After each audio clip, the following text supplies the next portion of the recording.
예수께서 거기서 떠나가실새 두 맹인이 따라오며 소리질러 이르되 다윗의 자손이여 우리를 불쌍히 여기소서 하더니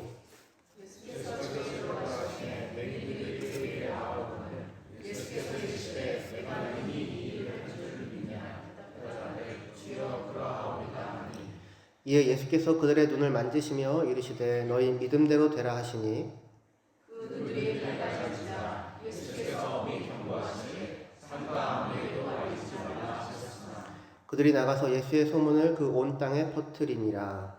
그들이 나가되 귀신이 들어 말 못하는 사람을 예수께 데려오니 귀신이 쫓겨나고 말 못하는 사람이 말하거늘 우리가 놀랍게 여겨 이르되 이스라엘 가운데서 이런 일을 본 적이 없다 하되 바리새인들은 이르되 그가 귀신의 왕을 의지하여 귀신을 쫓아낸다 하더라. 아멘. 자리에 앉아주십시오. 마태복음 9장 27절에서 34절까지의 본문으로 팔복과 10가지 기적 이야기, 믿음으로 예수께 나아가기, 그 말씀 제목을 가지고 함께 말씀 나누고자 합니다. 금방 읽은 본문은 예수님의 10가지 기적 이야기 가운데 제일 마지막에 해당되는 9번째, 10번째 기적이에요. 9번째는 보지 못하는 두 맹인이 보게 된 거고, 10번째 기적은 귀신 들려 말 못하던 사람이 귀신이 나가고 말을 하게 된 사건입니다. 이렇게 10가지 기적의 이야기를 하나로 다 모아놓고 있는데 그 모습을 보면서 이제 반응이 갈라져요. 무리들은 놀랍게 여기고 바리새인들은 비난을 합니다. 예수님의 산상수훈의 말씀과 기적의 기적을 경험하고 보고서 모두가 환영한 게 아닌 거예요. 그 무리들은 놀라고 환영하긴 했지만 자기의 일은 아직 아니에요. 남에게 일어난 놀라운 일이죠. 그러니까 자기의 일이 되어야 하는 상황이고, 바리새인들은 오히려 자기들이 가지고 있는 것을 빼앗길 것 같은 위협 속에 비난을 하는 자리에 서게 됩니다. 그러니까 여러분들이 말씀을 듣게 되면 반응은 여러 가지로 나올 수 있는데, 여러분들의 일로 여겨서 여러분들이 예수님을 만나고 하나님 나라의 은혜와 복을 경험하게 될 수도 있고, 또는 참 가르침이 놀랍구나 그리고 그냥 가실 수도 있고, 그게 아니라 오히려 그 말씀 때문에 힘들어질 수도 있는 그런 반응이 있을 수 있습니다.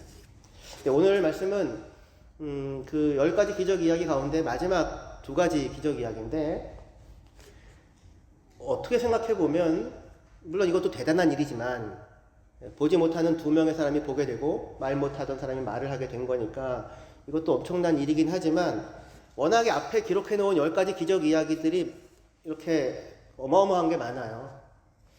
그럼 보통 영화나 드라마나 이런 거를 찍게 되면 제일 마지막에는 히든카드 이런 걸 남겨놓잖아요. 제일 엄청난 거를 해놔야지. 예를 들면 출애굽할 때 10가지 기적, 10가지 재앙 가운데 마지막 재앙이 가장 그 임팩트가 크듯이, 여기도 그 얘기로 예를 들면 한 관리의 죽은 딸을 살린 사건이라거나 아니면 풍랑에 있는 바다를 잠잠케 하시는 그런 정도의 스케일, 그런 걸로 마무리하면 훨씬 더 예수님의 능력을 드러내는데 적합할 것 같아 보이는데, 그렇지 않고 그냥 이렇게 지나가는 한마디로 어쩌면 못 보는 사람이 보게 됐고 귀신 들렸던 사람이 쫓겨나면서 말하게 됐다, 이렇게 간단하게 처리할 수도 있을 것처럼 느껴지는, 상대적으로 그 이야기를 제일 마지막에 배치해가지고 이 10가지 기적 이야기를 마무리하고 있다고 하는 것입니다. 이상하지 않아요? 저와 함께 이상해 봅시다. 왜 이렇게 했을까 묻고 거기에 답을 좀 했으면 좋겠습니다. 그 물음에 답하기 위해서 지금 우리는 10가지 기적 가운데 마지막에 2가지라고 했는데, 그것만 보면 안 되고 좀 더 큰 틀거리를 볼 수 있어야 되거든요. 그래서 우리 9장 35절에 우리가 34절까지 읽었는데 바로 뒤에 말씀입니다. 같이 한 목소리로 읽어보시면 좋겠습니다. 시작.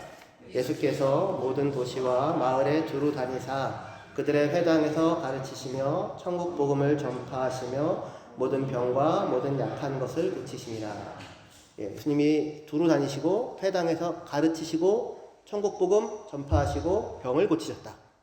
가르치시고 전파하시고 고치셨다. 이렇게 얘기하십니다. 그런데 4장, 마태복음 4장 23절에 보시면, 여기도 같이 읽을게요. 네, 시작. 예수께서 온 갈릴리에 두루 다니사 그들의 회당에서 가르치시며 천국 복음을 전파하시며 백성 중에 모든 병과 모든 약한 것을 고치시니. 어때요? 똑같죠? 그쵸?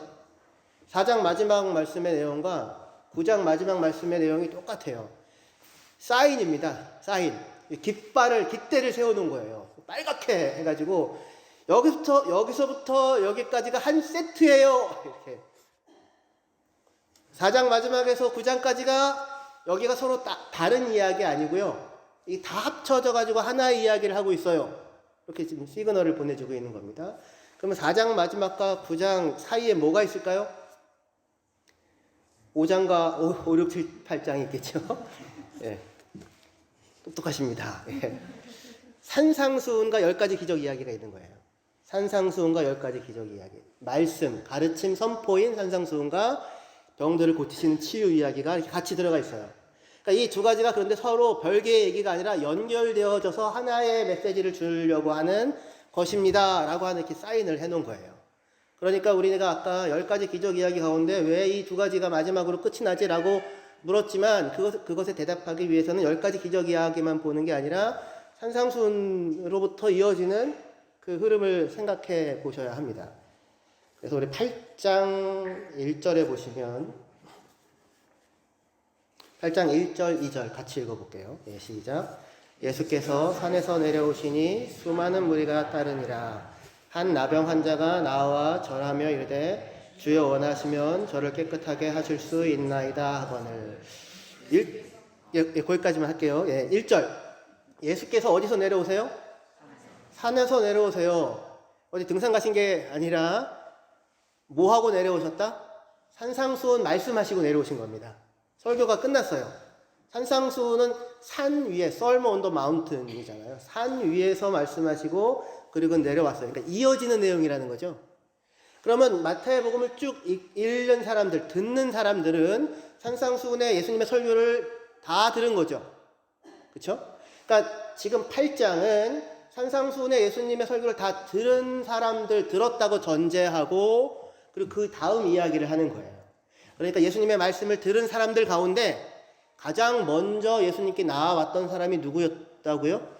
한 나병 환자였다고요. 그러니까 되게 충격적인 장면입니다.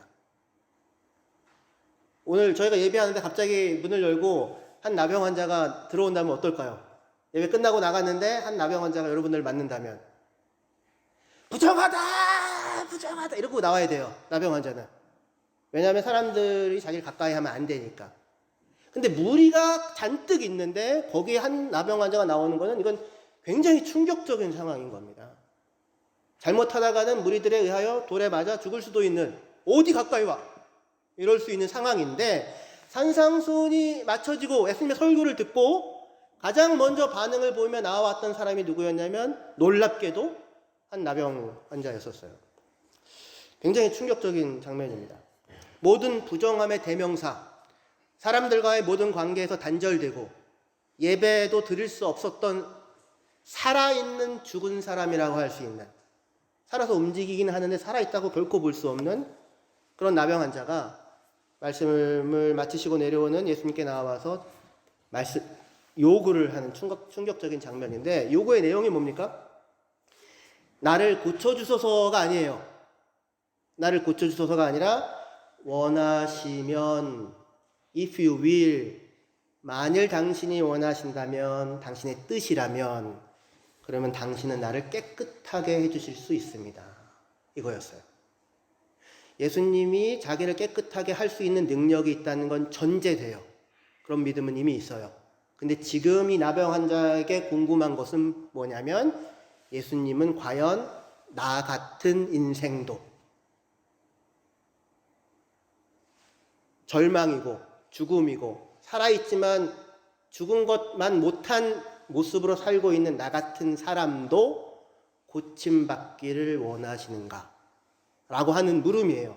그게 원하시면이죠. 근데 이 물음은 이 사람이 얼마의 확신으로 어쩌면 예수님은 나를 고쳐주실 마음이 있을지도 몰라라는 이런 호기심으로 묻는 겁니까? 호기심으로 묻기 위해서 목숨을 걸어요? 그게 아니죠. 뭔가 확신이 있는 거예요. 무슨 확신? 예수님이 선포하는 그 천국에는, 그 하나님의 나라는 나도 받아들여질 수 있는 자리가 있는 것 같아. 그는 어쩌면 예수님은 이 죽음과 같은 저주에서 나를 풀어주실지 몰라. 사회적으로 매장되고 종교적으로 버려지고 도대체 내 인생과 삶은 무엇을 위해 존재하는지 알 수 없는 수치와 절망뿐이 나 같은 사람도 어쩌면 예수님의 설교에 따르면, 나도 예수님께 나아가면 이전에 꿈조차 꿔볼 수 없었던 회복이 허락될지도 몰라 라고 하는 생각이 그에게 있었기 때문에 예수님에게 나아갔던 것이죠. 예수님 어떻게 반응하십니까? 8장 3절이요. 같이 읽겠습니다. 시작. 예수께서 손을 내밀어 그에게 대시며 이르시되 내가 원하노니 깨끗함을 받으라 하시니 즉시 그의 나병이 깨끗하여진지라. 예수님이, 이것도 충격적인 장면이에요. 예수님이 손을 내밀어 그를 만지십니다. 나병 환자는 만지면 안 되는 사람이잖아요. 근데 예수님께서 만지십니다. 다만 살짝 만져주신 게 아니라 안으셨을 것 같아요. 그리고 내가 원한다 이렇게 말씀을 하세요. 내가 원한다. 나라가 아니라 내가 원한다. 나병이 발병된 이후에 집에서도, 가족에게서도, 친구에게서도 분리된 채 격리되어 살아왔을 거예요. 예배 자리에 결코 나가지 못했고 어떤 사회적 관계도 가질 수 없었어요. 치유와 회복에 대한 소망은 이미 끝난, 결코 가질 수 없었던 살아있는 죽은 자 같은 사람이 되었어요. 이 사람은 그러면 그 고통 속에서 무슨 생각을 하고 살아왔을까요? 그동안? 도대체 나는 뭔가? 내 인생은 왜 이 모양인가? 하나님은 어찌하여 나에게 이런 형벌을 주신단 말인가? 내가 그렇게도 나쁜 죄를 지은 사람인가? 나보다 더 못된 놈들 얼마나 많은데 멀쩡히 잘 살고 있는데 도대체 나는 무슨 죄를 지었다고 이렇게 쓰레기만도 못한 인생을, 죽음보다 못한 삶을 살아가야 한단 말인가? 그렇게 절망하지 않을 수 없었던 사람이잖아요. 어떠한 소망도 가질 수 없었던 사람이죠. 그런데 이 사람이, 바로 그 사람이 산상수훈이 끝나고 예수님이 산에서 내려오실 때 가장 먼저 마치 달려들듯이 나아가게 됩니다. 그리고 절을 하면서 이렇게 묻는 거예요. 원하신다면, 그게 무슨 얘기입니까? 내가 들은 게 맞는 거지요. 당신은 나도 회복될 수 있다고, 나도 소망이 있다고 말씀하신 거 맞지요? 나 같은 자도 당신이 말씀하시는 하나님 나라에서는 환대받고 받아들여줄 수 있다고 말씀하신 거, 그거 맞지요? 그게 당신이 원하신다면 이라는 말의 의미입니다. 산상수훈 어디에서 우리는 이런 소망을 볼 수 있었을까요? 그건 팔복입니다. 팔복. 산상수훈은 마태복음에 5개의 설교가 나오거든요. 5개 큰 설교 모음이 있어요. 그 중에 산상수훈은 첫 번째 설교예요. 그리고 그 첫 번째 설교에 가장 처음에 나오는 게 팔복이에요. 그죠? 그러니까 이거는 예수님의 앞으로 하는 모든 설교의 가장 핵심적이고 가장 중요한, 천국은 바로 이런 나라야, 이런 사람들에게 허락되어져 있어 라고 하는 어떤 헌장과 같은 것일 거예요. 그런데 팔복에 따르면 누가 복이 있는 사람이라고 선언됩니까?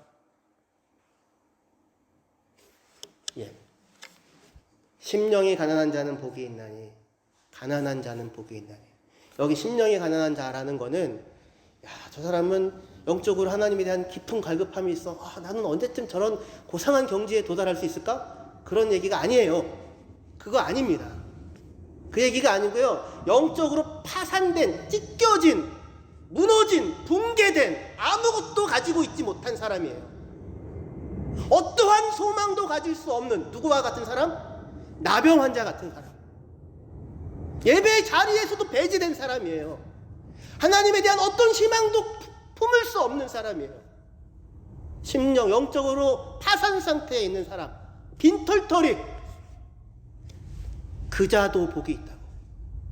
애통하는 자가 복이 있나니 울지 않을 수 없는 자, 단 하루도 울지 않고는 하루를 마칠 수 없는 자, 너에게 그런데 복이 있나니.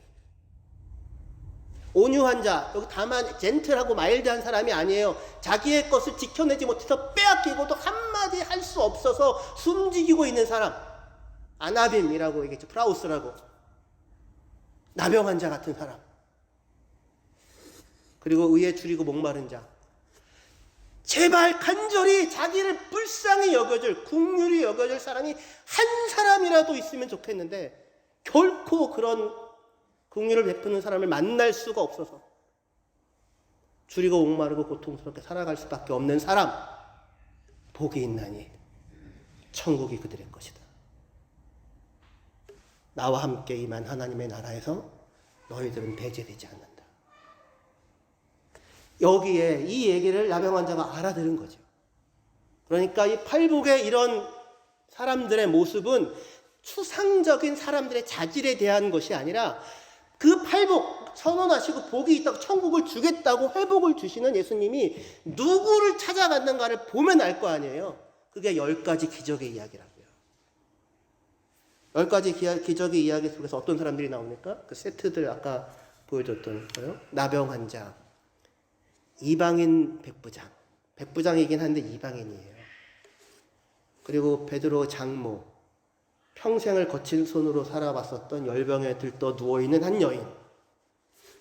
이 사람들이 예수님을 만나서 천국의 능력을 맛보고 깨끗해지고 그 나라에 받아들여지고, 백부장 얘기 속에서 그 나라를 섬기는, 베드로 장모가 열병에서 고쳐지고 낫고 난 다음에 예수와 제자들을 섬기는 자리에 서게 되죠.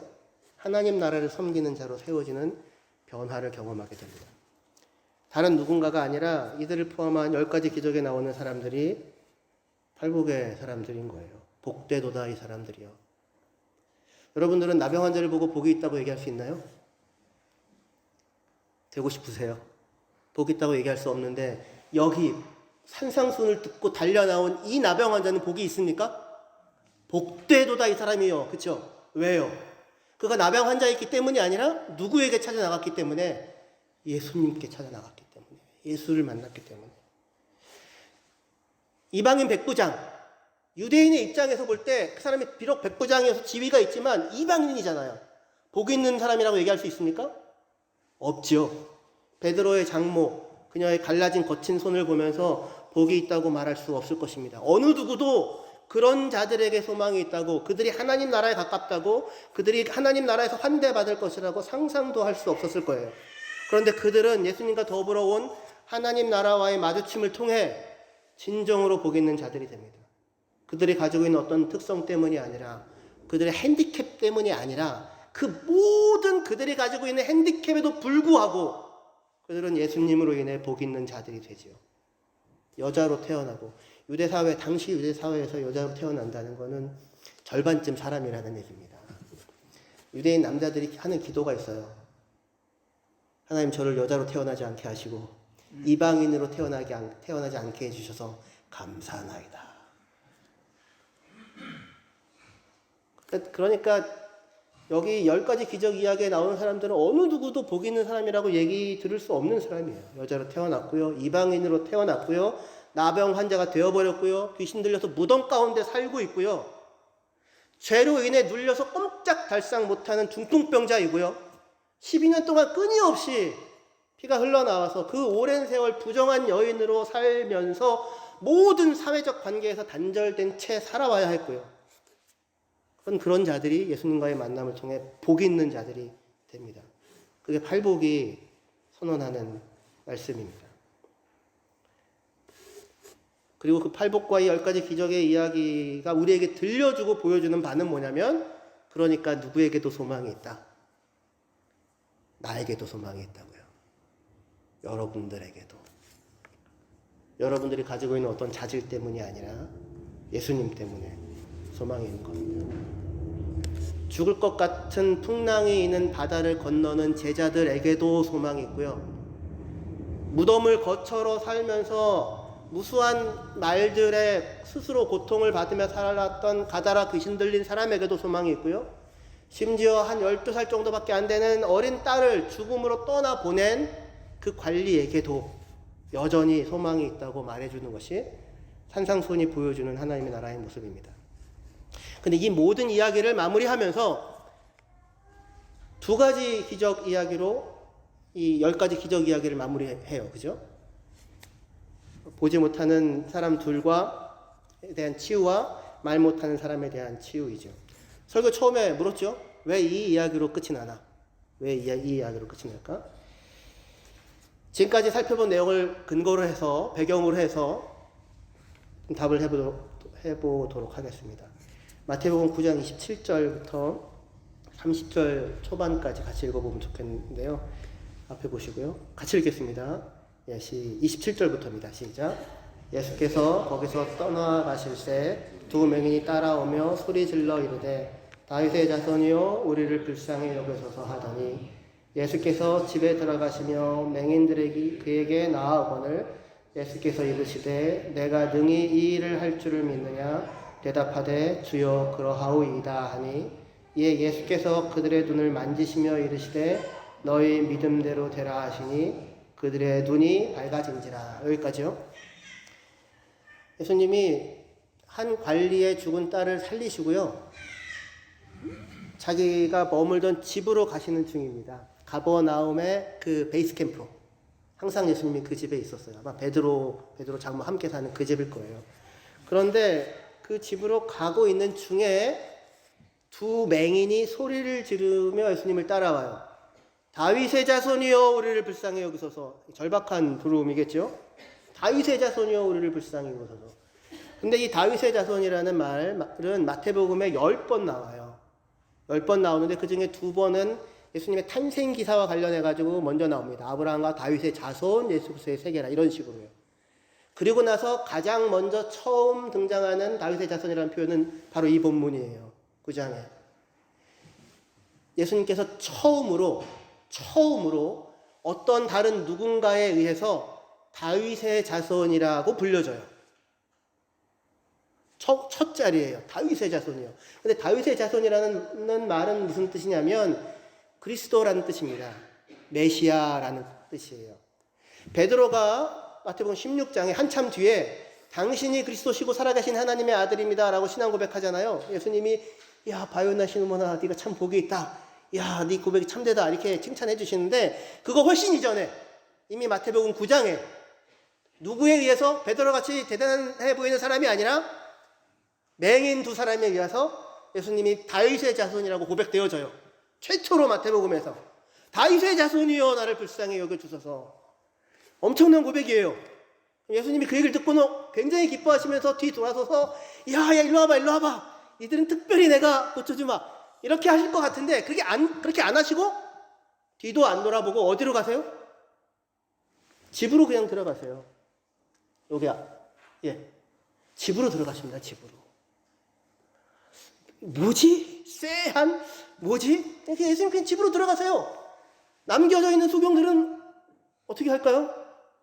상황을 알 수가 없는데 얘기를 듣고 결국 마침내 이 두 사람이 집 안으로 들어오게 됩니다. 보지 못하는 사람이 집 안까지 찾아 들어와요. 얼마나 어려움이 있었을지 상상해 볼 수 있죠. 이쯤 됐으면 예수님이 이야 하면서 칭찬해주고 고쳐줘야 될 것 같은데 예수님이 질문을 하고 묻습니다. 뭘 묻나요? 내가 능히 이 일을 할 줄 너희가 믿느냐? Do you believe? 이렇게 물어요. 믿음을 물어요. 너희가 나를 믿느냐? 내가 이것을 할 줄 믿느냐?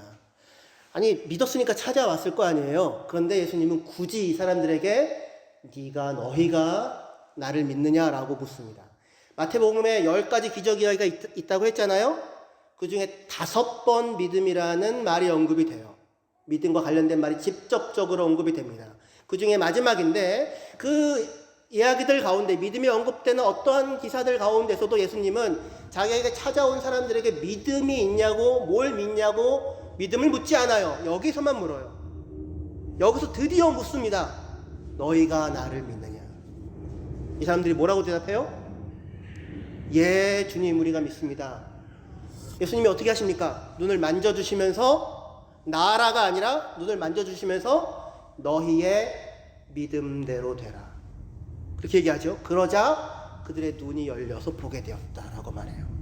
그들의 믿음이 그들의 눈을 열고 그들의 믿음이 보게 했던 것입니다.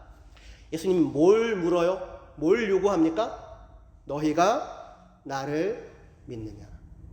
그러니까 앞에 산상수훈과 10가지 기적의 이야기를 통하여 예수님께서 뭘 보여주고 싶은 거예요? 뭘 원하는 거예요? 우리에게 뭘 묻습니까? 너희가 나를 믿느냐? 너희가 나를 믿을 수 있느냐? 너희가 나를 믿고 나아오는 것이냐? 이 자리로 우리를 세우는 것입니다. 뭘 믿을까요? 뭘 믿어야 할까요? 이 사람들이 예 믿습니다 라고 얘기했는데 고쳐주실 것을 믿습니다. 물론 그렇죠. 그게 전부인가요? 아니요. 자기를 맞아주시는 산상수훈이 말씀하시는 그 예수님, 앞에 10가지 이야기를 통하여 죄인인 나를 내치지 아니하시는 예수님, 소망이 없는 나를 포기하지 않으시는 예수님, 파산 선고를 받아 일어날 꿈조차 꿀 수 없었던 나를 거부하지 아니시고 나를 맞으시고 나를 부르시는, 나를 환대하시는 그 예수님, 세간에 앉아있는 마태를 부르세요. 나병 환자, 이방인 백부장, 거친 손의 여인, 12년 동안 혈루증 앓았던 여인, 무덤에서 죽음을 살았던 이방 땅에 살던 귀신 들린 자, 그들과 다르지 않은 저와 여러분들을 찾아오셔서 우리를 부르시는 것입니다. 나를 믿으라고. 그리고 그 예수를 믿을 때에, 믿고 나아갈 때에 우리를 환대해 주시고, 다만 환대해 주실 뿐만 아니라 결코 벗어날 수 없는 우리의 문제들을 풀어주시고 거기서 치유하시고 해결해 주시는 분, 그분으로 우리는 예수를 믿고 예수께 나아갈 수 있는 것입니다. 산상수훈과 10가지 기적 이야기는 이 믿음의 자리로 우리를 부르십니다. 이렇게 말씀하세요. 너도 예수께 나아오면 소망이 있다고. 이 두 소경은 이 믿음이 있었습니다. 그래서 예수님께 나아가요. 이 믿음을 가지고 예수님께 나아가시는 저와 여러분들이 되시기를 바랍니다. 이게 9번째 기적이잖아요. 10번째, 아주 짧게 언급되는 이 사람, 귀신 들려 뭘 못해요? 말을 못해요. 말을 빼앗겼어요. 근데 이 사람은 귀신 들려 말을 못할 뿐이니까 보는 데는 문제가 없죠. 그죠? 아까 두 소경은 못 보잖아요. 그럼에도 불구하고 나아가잖아요. 왜요? 안에 뭐가 있으니까? 믿음이 있으니까. 예수에 대한 믿음이 있으니까. 나아가거든요. 자기네들이. 다른 사람들이 인도해 준 게 아니에요. 예수께 나아갑니다. 근데 이 10번째 나온 이 사람은 귀신 들려서 말을 못하긴 하지만 다른 건 문제가 없잖아요. 그러면 자기가 찾아 나서야 될 것 같은데 자기가 못 가고요. 사람들이 이 사람을 데리고 가요. 사람들이. 영어 성경에는 수동태로 되어 있어서 명확하게 표현이 안 되어 있지만 원문에는 그렇게 되어 있어요. 우리 성경도 마찬가지고 사람들이 예수께 데리고 갑니다. 그러니까 사실은 누가 믿음이 있는 거예요? 이 말 못하는 사람은 믿음이 없어요. 누가 믿음이 있어요?